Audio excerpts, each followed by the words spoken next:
Olá! Neste vídeo, iremos organizar todos os conhecimentos que desenvolvemos nessa unidade sobre crescimento, decrescimento de funções, determinação de concavidade, cálculo de assíntotas, para efetivamente esboçar o gráfico de funções. Para construir o esboço do gráfico de uma função, a gente vai seguir o seguinte roteiro.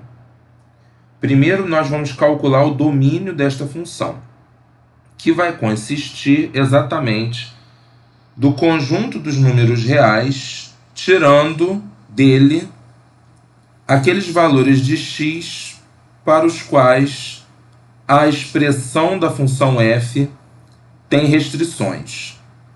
Por exemplo, se a função f é dada por uma fração, você vai tirar todos os valores de x que fazem, por exemplo, o denominador dar zero.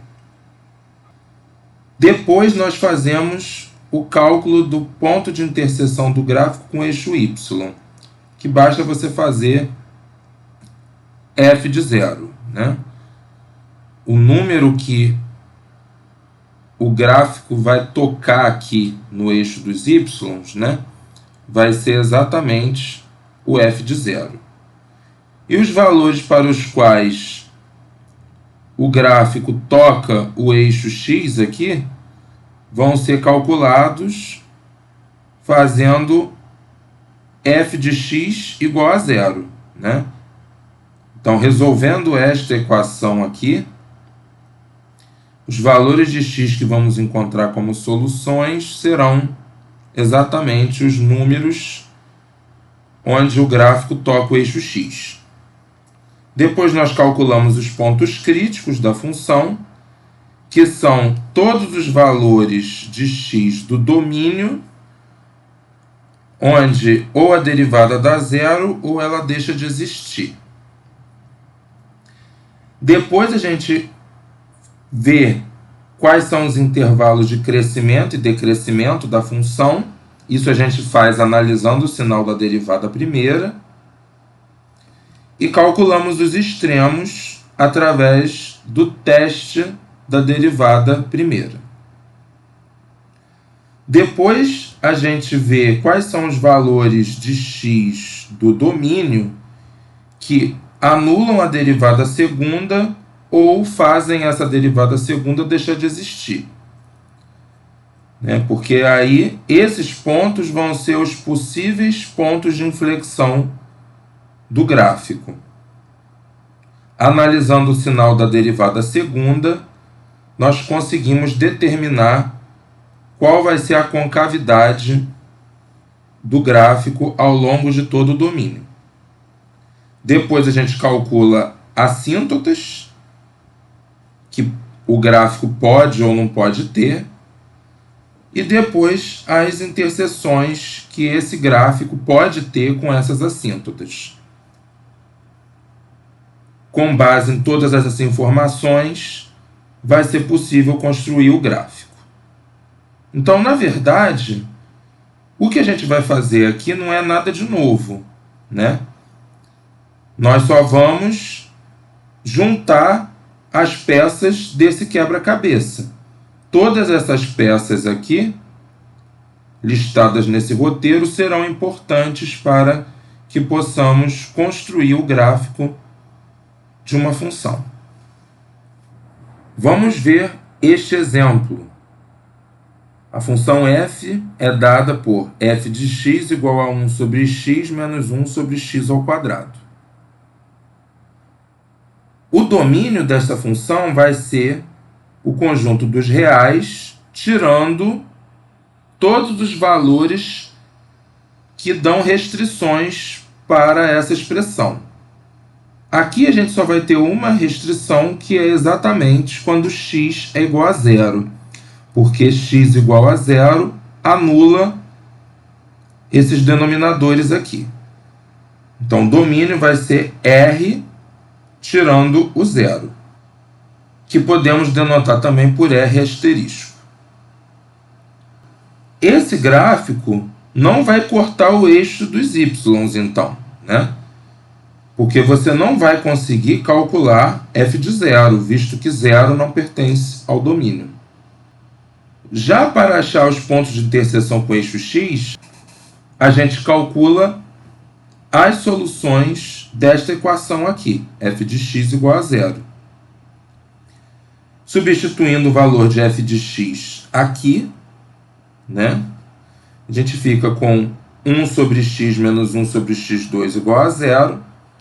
Jogando 1 sobre x2 para o outro lado, a gente obtém 1 sobre x igual a 1 sobre x2. Multiplicando em cruz, nós obtemos que x ao quadrado é igual a x. Subtraímos x dos dois lados e aí ficamos com x ao quadrado menos x igual a zero. Colocando x em evidência, ficamos com x vezes x menos 1 igual a zero. E aí, como um produto de dois números reais é igual a zero, ou o primeiro é zero, e aí a gente obtém que x é igual a zero, ou o segundo fator é zero. Então, x menos 1 é igual a zero, e aí a gente conclui que x é igual a 1. Notem que x igual a zero não convém, né, ao nosso problema, exatamente porque o x tem que ser sempre diferente de zero, né, porque zero não pertence ao domínio. Então, só encontramos um ponto de interseção do gráfico com o eixo x, e esse ponto se dará exatamente no ponto 1. Agora, nós vamos achar os pontos críticos da função. Para isso, temos que derivar f. Bem, eu posso calcular essa derivada de duas maneiras.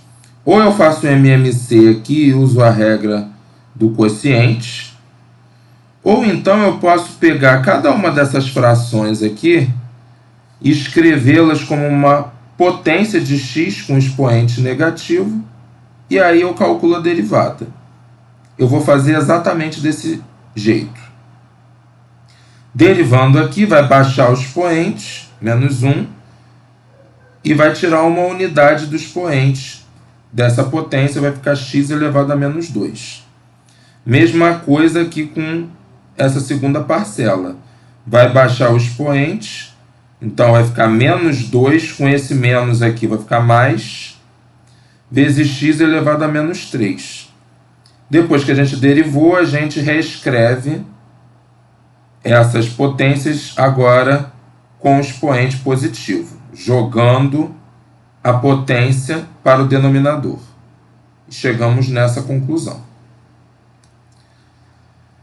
Os pontos críticos serão aqueles valores que fazem a derivada primeira deixar de existir ou dar zero. Valores estes do domínio da função. Para que esta derivada aqui deixe de existir, só se o denominador se anular, ou seja, o x for igual a zero. Porém, o zero não é um ponto crítico porque ele não pertence ao domínio. Então, com esta característica aqui, da derivada não existir, não vamos obter pontos críticos. Agora vamos analisar essa segunda possibilidade, da derivada ser zero. E aí a gente substitui o valor da derivada, né?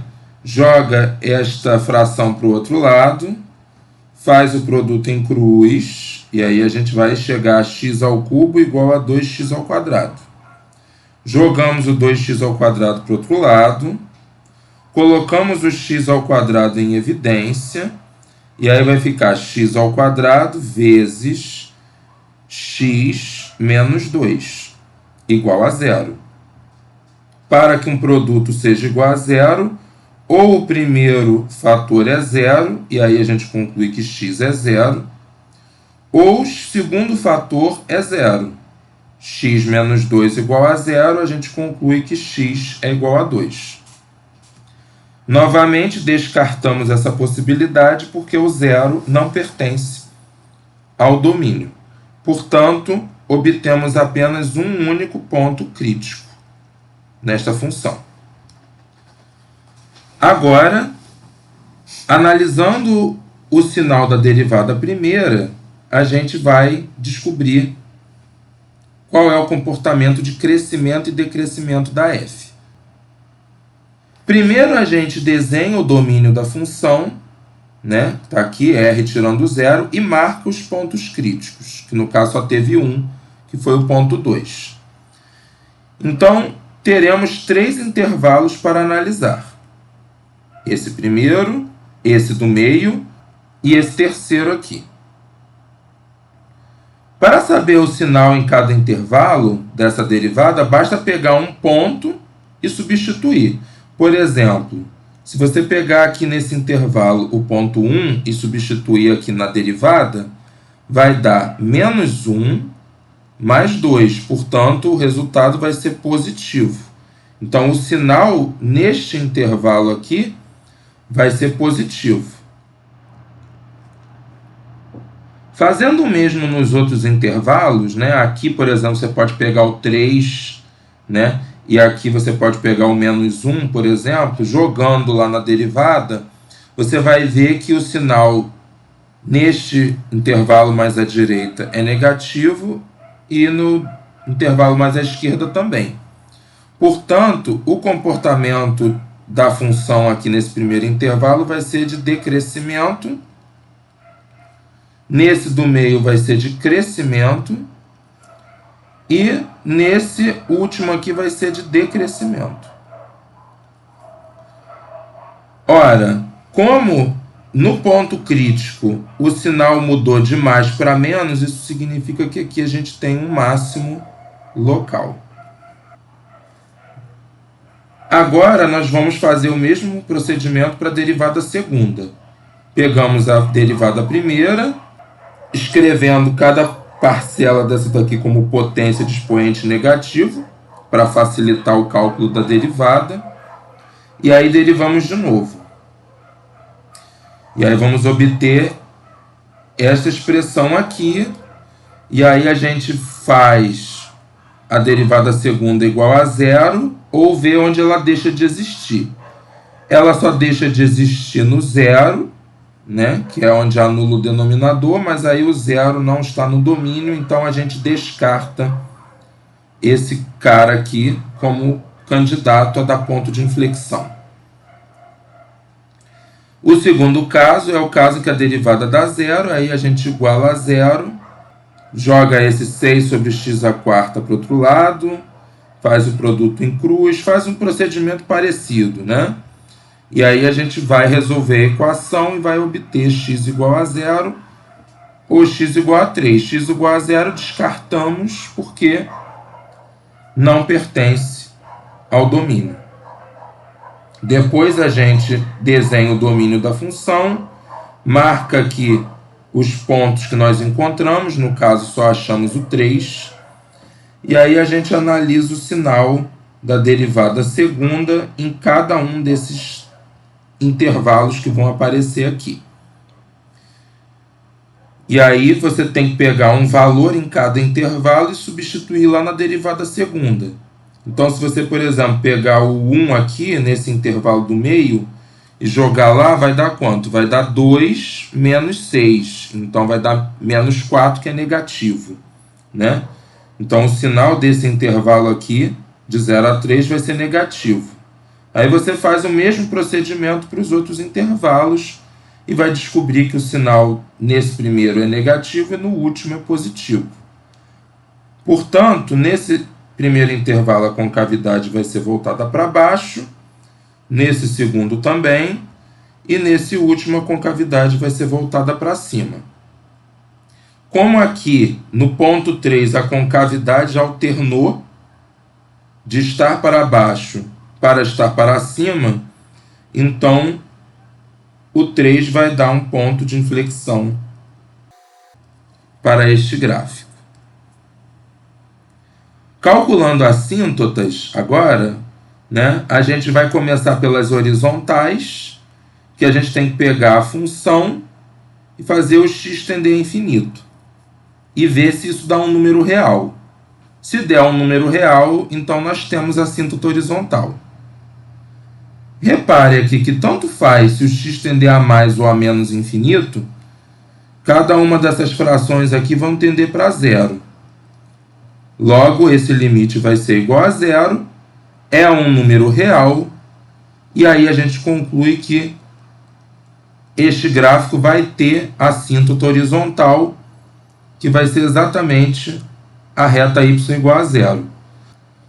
Tanto faz se eu faço x tender a mais ou a menos infinito, o comportamento da função vai ser de se aproximar de zero. Logo, não haverá assíntota oblíqua. Por quê? Porque quando há assíntota oblíqua, uma condição necessária é que quando x tender a infinito, o y tem que tender a infinito também. Tá? No caso de assíntotas verticais, a gente só tem um ponto que está fora do domínio, que é o zero, vai ser esse que a gente vai analisar. Né? Então, quando x tende a zero pela direita, né, o valor da função vai acontecer o que com ele? Né? Bom, a gente tira o MMC aqui, né, para poder calcular isso, né, porque do jeito que está aqui, esse limite está indeterminado, né, porque essa primeira fração tende para infinito, e essa segunda aqui, né, tende para menos infinito, então fica com indeterminação. Para tirar a indeterminação, a gente junta tudo no mesmo denominador, tirando o MMC, e aí a gente vai perceber que o numerador agora vai tender para menos 1 e o denominador para zero pela direita.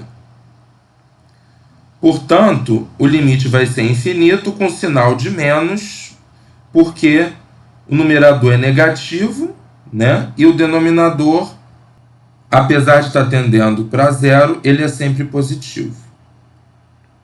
Então, só com isso aqui, a gente já conclui que x igual a zero é a assíntota vertical. Se você calcular o limite agora do f de x quando x tende a zero pela esquerda, então no final você vai chegar na mesma fração aqui e no mesmo resultado, porque o numerador vai tender para menos 1, o denominador vai tender para zero por valores positivos, porque o denominador está elevado ao quadrado, e, portanto, o sinal do quociente vai ser menos com mais menos. Então, o resultado dá menos infinito. O valor desses dois limites reflete o seguinte: você vai ter a assíntota vertical, x igual a zero, e quando o x tender a zero pela esquerda ou pela direita, o comportamento do gráfico vai ser esse assim, de estar se aproximando da reta, descendo cada vez mais. Exatamente porque a imagem vai diminuir cada vez mais conforme você se aproxima do x igual a zero. A interseção com as assíntotas, nesse caso, vão ser o quê? Bom, as assíntotas são x igual a zero e y igual a zero. X igual a zero é o eixo dos y, e y igual a zero, nada mais, nada menos, é o eixo dos x. Então, nesse exemplo, nós já determinamos quais são essas interseções. Então, a gente já pode começar a construir o gráfico da função.